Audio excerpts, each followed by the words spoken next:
there's a lot of talent, Yeah. right? So if you look at it, there's a lot of 3300s on the Sunfast side of things, 3600s. There's a couple of JPKs, right? There's a lot of the J boats, as we know last time. So, and then there's some of the bigger boats in terms of the Eno Noirs and these types of boats. So as I was looking through it, I was thinking there's a lot of boats here that could podium on their day, Yeah. right? So I think it's very hard. I wouldn't want to be the bookmakers. I wouldn't want to be Paddy Power trying to pick a favorite for this race. We're just a few weeks away from the start of the SSE Renewables Round Ireland Yacht Race. I'm joined here today by Pete Smyth, owner and skipper of Searcher, his new Care 46.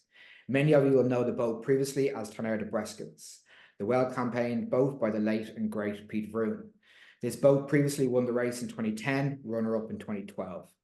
A very successfully sailed boat in the UK and internationally. Now, back to Pete Smyth. Pete comes from a well-established sailing family from Clontarf here in Dublin. He previously campaigned his Sunfast 3600, also called Searcher, a very successful boat inshore and offshore. So, Pete, you just recently purchased this boat. How is the prep going for the race? So the prep is going great. So we bought this. This is a boat campaigned in the Med. So we bought it out of Marseille, completed the purchase at the end of April. So she's on the way back via the UK, having some work done over there.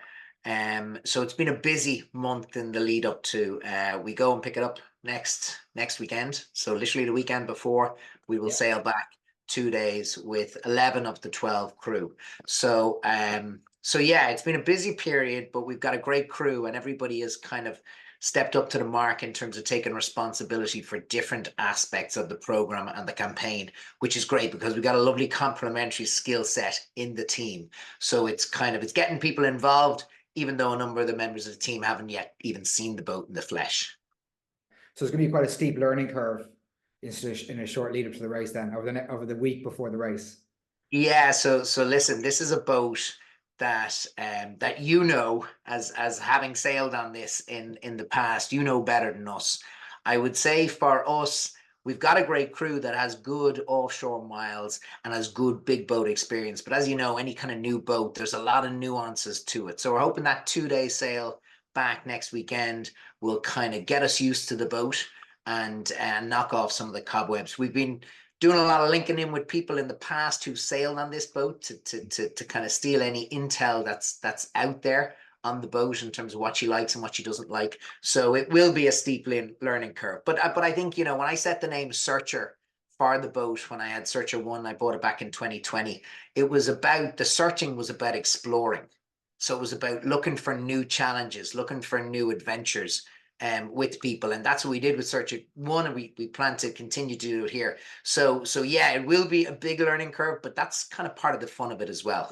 And tell me, you mentioned your crew there. You're going to have 11 of the 12 sailing back with you from Hamble. The boat's in Hamble, right? Yeah, the boat's down in Hamble. Yeah, so we're lucky. One of the things that's very important, and you'll see it pop up in the background on some of these images, is our principles. And for me, family and friends and fun have always been at the heart of what I wanted from a kind of a sailing program. And I stopped sailing in the year 2000 when I kind of started out young family, and pretty much was 20 years out of the game. So when I came back into it, made the decision in COVID to buy the 3600 Searcher 1, but I wanted to do it in a way that it was very much something that I enjoyed. So you work hard during the week, you do this for enjoyment. So I wanted to do it very much with family and friends. So we've got 11 of the 12 that are sailing back. The only one we'll be missing is my brother Trevor, who lives down in Oz and does a lot of TP52 sailing down there. So he's not flying back till after that. But we've got a really strong crew, and it's a good bunch. So they're a good bunch. There's a bit of crack. Everybody's competitive, but we live to our principles of making sure that we build fun into everything we do. So this is going to be a bit of a family affair, is it? Yeah, so there's going to be three of us on the boat. So in terms of, you'll see another picture that'll pop up on the backgrounds, which will be some of me and my brothers sailing as kids with my dad. And we grew up sailing at a boat. There was 5 boys in my family. I'm the middle child, and I have 4 boys. And for me, some of my best memories of Searcher One was having my boys out with us on the boat racing, and it'll continue to be like that. Whilst I don't have any of my children on this around Ireland, I will be doing it with Trev, my older brother, and with Nick, my younger brother, and it's wonderful to have them on board, spend time with them. But they're also very accomplished in terms of sailing, both inshore and offshore. So it's great where you have both capability, but you also have your brothers, and particularly to see Trev, because he's down in Oz, so we don't get to see him that much. So he's flying back for the event. So that'll be really, really, really, really good. There's the image there with my dad, and I'll move out of the way. There's us all winning the Cruisers 3 East Coast Challenge in Dunleary. And back, I don't know, I'd say I must be about, but that's probably about, I was probably about 13, so that's about 88. And how did the three brothers go on a boat together? Do you know what? It works really well. I think we have a lot of mutual respect for each other, right? And each other's capabilities. And Trev has a great brain for the big boats, and he's done a lot of offshore miles, and he's up on the kind of mast, so he's a lot of experience there. For me, I kind of get a nosebleed if I move too far away from the helm, because I grew up as a sailor. My sailing was mainly in lasers, so I'm mainly a dinghy sailor. And then Nick is pretty much, Nick's a wonderful sailor. He can do anything from drive. He can do tactics. He's a wonderful all rounder. But I think we have a lot of mutual respect. So I trust implicitly when I'm driving Nick tactically and strategically. So there's oftentimes inshore racing where I will not take my head out of the boat, and we'll get to a top mark, and I'll say, "How are we doing?" And he'll say, "Okay, we're in this position," because I just trust him. He'll just tell me, "We're going here, we're doing this." I trust him, he trusts me, and it kind of works. To be fair, though, from a tactician's point of view, that's what you want from a driver, isn't it? Just to keep their head down, do what they do without getting involved. Because obviously, that's often the problem with other boats is the driver gets involved in everything else, gets involved in tactics, what the bowman's doing, what the pitman's doing, and the trimmers are doing, and that's all for the benefit of the boat. So if you can focus on just driving, that'll obviously make everyone's life a lot easier. Going back to the race, so who do you think will be your main competitors? So it's going to be a really interesting race, right? I've done this race once before, right, with both Nick and Trev on a famous Corby called Crackling Rosie. Yeah, we did it back in 1996, and when we arrived in Wicklow, we were the lead boat on handicap, and then we bet into Wicklow in lightish airs, and then Michael Boyd came down with a kite up with a lot of wind. Several hours later, and he literally flew into Wicklow and knocked us into second place. Yeah. So it's funny, when I look at this race, I'm not that focused on the other boats, because we've got a learning curve and we've got to try and race our own race, right? I think, some of these races, these offshore races, you can be a race for big boats, you can be a race for medium boats or small boats, depending, right? So, you're looking at trying to compete in your class, and then who knows overall how it will work. But as I look through the list, 58 entries, right? Over half of those internationally, which is wonderful for the race, and it's wonderful for Wicklow Sailing Club. But then when you dive deeper into those 58 boats, there's a lot of talent, right? So if you look at it, there's a lot of 3300s on the Sunfast side of things, 3600s. There's a couple of JPKs, right? There's a lot of the J boats, as we know last time. So, and then there's some of the bigger boats in terms of the Eno Noirs and these types of boats. So as I was looking through it, I was thinking there's a lot of boats here that could podium on their day, right? So I think it's very, very hard. I wouldn't want to be the bookmakers. I wouldn't want to be Paddy Power trying to pick a favorite for this race. And I think it's a credit to the race that it's attracting such entries to it. But it's I think it's going to be a great competitive race, and it's going to be very hard to call who's going to win this one. I think looking at the line honors, I suppose, you look at yourselves on Searcher, you've Eno, Teething Machine, and because I think 2010 Tonnerre got the line honors, and then in 2012, then like you said, we got second as well by 21 minutes on corrected time. Inishmore beats by. We overshot it. The tide pulled us south, and we ended up at fall, and I having to beat nearly back to Wicklow Harbour, which was very disappointing for a man who's from Wicklow himself. I should know. I can only imagine. And the cares, in fairness, the Kerrs, Jason Kerr is a great designer, and the Kerrs have performed well in this race. If you look at the last 10 years, you know, it's been Inishmore, it's been Baraka, it's been Tonnerre. So 3 of the last 9 races have been races that have been won by Kerrs. So again, you know, it'll just be interesting as to how that pans out on this occasion. But I think it's going to be great tight racing. So tell us about, sorry, the boat, how much it's been in the shed in Hamble, has it? Getting some work redone, a respray? Yeah, so the boat came by road from Marseille to the UK. It's having a bit of work done in the UK, and then it's then we all come over this we all go over this week then to sail it back. So you know it's as a new boat. I was going to do the Round Ireland this year on Searcher 1, right? That was the plan until my brother did the Hobart race just after Christmas, and he said to me. And my brother Trevor, he's very seasoned, so he's very experienced. And he rang me up and he said, Pete, that was a pretty hard race. He said, how are you feeling about, you know, the Round Ireland on Searcher 1 on the 3600? And I was thinking, ooh, if you think it's a hard race and he's got such miles under his belt, then I just started to think as to listen, maybe it's time. I probably, when I bought the 3600, my initial view was I'd probably keep it for 5 years.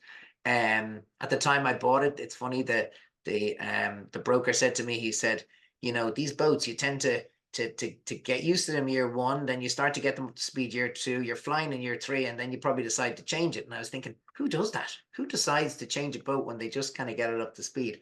So yeah, so that was what led to the kind of the decision to look at what was out there in the marketplace in terms of that would be a bit bigger for going around. But ironic, you know, the 3600s are going to be right there in terms of there's a lot of good ones in this race. So so they're going to be right there on handicap, I think, with all of the boats, particularly Bellino out of the UK, which is a very well sailed one. Okay, so I'm going to move on to a few kind of shorter questions here and see how we go with these ones. So you've been offshore a couple of times. I'm sure your brother down doing the Hobart, the great race they call it down there. Yeah. Give you some tips on what gear to put in your bag. What's your number one piece of equipment that you put in your bag? So I just put in my bag what John White tells me to put in my bag, right? So John is one of the crew. He's very well experienced. He thinks a lot about these things. So he sent me the list. I bought the stuff that's in my bag. The only thing that's on top of it is hydration tablets, just to make sure I stay hydrated. But yeah, whatever he tells me to bring, I've brought. I hope that you've gone for a different size of what he has though, because he's 6'11" or something, isn't he? He is. He's a big fella. He's a big fella. But yeah, so you know, with his list, I've been learning all sorts of things about waterproof socks and the right types of merino wool thermals and all of these. I thought skins were skins, but there's a whole science to them. So yeah, so he's given me a good list. When you're sitting on the rail on the west coast, beating up the west coast in 35 knots of breeze in a northerly, you'd be very happy with your merino wool and your sealskin socks. You pay good money for anything at that stage. That's exactly it. That's exactly it. So what kind of food will you guys be running? You know, you guys are probably looking at a three-day race probably. So what kind of freeze dry do you think you'd be running for the program? Yeah, so it's funny. Food for me is important, and it's important for morale and the like. So we're gonna go for a couple of days. We're gonna batch cook this end before. So we're gonna bring what I would call real food, in terms of for a couple of days. And I think that's good in terms of keeping morale high and the likes. Then we're on to freeze dried. I know a number of the guys were testing different freeze dried kind of packages. I don't know which one they ended up on, but I don't really worry about that because I grown up as one of 5 boys. I never had a problem with food. It was, you know, you eat it and you eat it fairly quickly because if you don't eat it, somebody else eats it. So whether it's normal or freeze dried, you know, I let them figure out which one they prefer, but I know I'll be okay with any of them. Have you thought much about what kind of watch system you guys will be planning on running on the boat? Yeah, so there's 12 of us. We got good depth in terms of drivers and people in different positions, and that's one we're just looking at the moment as to how we best utilize the crew. So we haven't finally locked down in terms of watch systems, how we'll go at it. So that's kind of still TBC. But I think we've got good depth in different areas.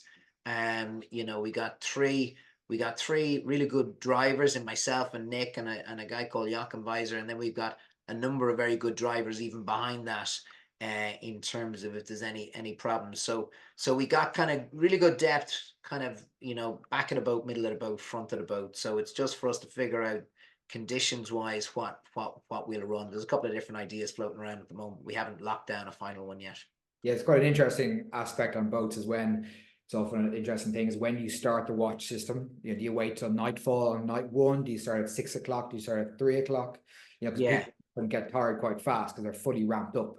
They're up yeah, at 6 o'clock in the morning and they're running around and the race jitters and all that stuff. By the time you start the race, a couple hours in, the adrenaline starts wearing off and you're kind of into it, and it's interesting to see different boats when they start, and then also the system that they run, 2 hours on, 2 hours off, 2 hours standby, whatever that number is, and rotating trimmers or drivers or bowmen or floating bowmen, having a navigator floating, or how you structure that. yeah. I think a lot of it will come down to, a lot of the focus at the moment has gone into, do we have the right crew? Does everybody have their jobs? So pretty much everybody on the crew has jobs, whether it's safety, whether it's food, whether it's gear, whether it's boat, whether it's nav. So we've divvied them up well, which is a new thing for me, because when Searcher 1 came in, and we came in a couple of weeks before the Dingle race, and I kind of took the responsibility of doing a lot of that stuff myself. And by the time I got on the boat to start the race, I was absolutely wiped. So I had no energy, and it made for a tough trip. So this time, the wonderful thing is that everybody's stepping up. So we know we have the crew, and now we'll just figure out as to how we play them positionally wise. But it's also an important element of it as well, because people are involved in the food, the set repair kits, boat building kits, all that kind of stuff. So people know what's in each kit as well. It's not all down to one person and they know where everything is and that's it. So it's good to spread that out, and it spreads the expertise.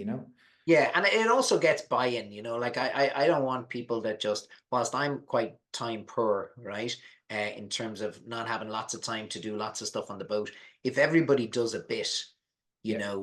then big tasks turn into little tasks. You know what I mean? We can just break them all down, and everybody has stepped up to the mark. So it's great. And it's also given, people now feel like they're part of it. So we're not waiting to see the boat. People feel like they're very much part of this campaign. So there's a lot of kind of early buy-in, and early chatter, and early collaboration, and early teamwork, which is going on. The WhatsApps are bouncing in terms of with thoughts and ideas and actions, and it's lovely to see that build up. And Yeah. everybody I think is as excited as I am. It feels like we're counting down to Christmas. So it's how many sleeps to go, which is wonderful.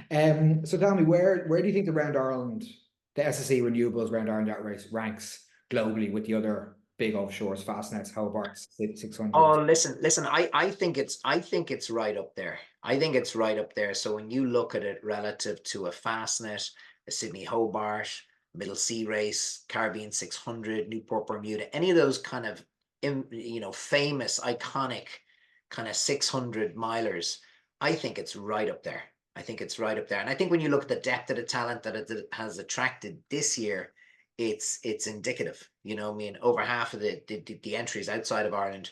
But I think it's right up there. I think it's got beauty in terms of, from a course perspective, right? In terms of you're sailing around what is a beautiful island. So in terms of from sea life to land, in terms of when you're in view of land, which you are a chunk on this race. Whilst there are periods when you're out of view, but there are periods when you're in view. I think it's just beautiful, and I think it throws everything at you. Like, it's a long race, but it throws everything at you. The bag that I have packed on John's recommendation is literally covering 4 seasons, right? So it literally has everything from shorts and sun cream to stuff that's, waterproof balaclavas. So you just don't know what this race will throw at you. And I think that's part of the excitement, and that's part of the adventure in a race like this. So I think it's right up there with these big races. And I would hope that from here that it continues to grow in popularity, and continues to attract those big competitive boats that bring a bit of the razzmatazz to the to the scene. And then behind that, then there's lots of kind of, more amateur Corinthian sailboats. And then of course, there'll be a lot of two-handed entries this year as well, which brings a whole new dimension to the race, which is exciting. So 3 words to describe the Round Ireland. Yeah, 3 words. It's hard to describe a race like that with 3 words, but I would say beautiful, right? So when you go out to sea and spend 3 or 4 days at sea in all sorts of different conditions sailing around Ireland, you see just beauty, So I'd say beautiful is one. I would say hard. I would say it's going to be a challenge. It's part of the reason that we've spent a lot of time off the water, even in the lead up to this, making sure we're in good condition in terms of fit and well and healthy, because it's going to throw everything at you, and that we know. So it is going to be hard and it is long. And I would say the last one is fun. And if you're spending 3 or 4 days offshore with another 11 people, some of which are family, a lot of which are friends that you like spending time with, that are good people, you're going to have fun. Now, people's definitions of fun can be varied. So sometimes when I show people what we do offshore and what we're faced with, they would not correlate that with the word fun. But I think for us, that is fun. It's fun. We're challenging ourselves. We're pushing ourselves. We're trying hard. We're competing. We're dealing with the joy of successes, and we're dealing with the hardship of disappointments. And there's going to be a right mix of both of those in 704 miles around this country. Brilliant. Okay, I think we're going to wrap it up there, Pete. So from everybody at the SSE Renewables Round Ireland Yacht Race, we wish you good luck and look forward to welcoming you to Wicklow Sailing Club. Great. Thank you very much.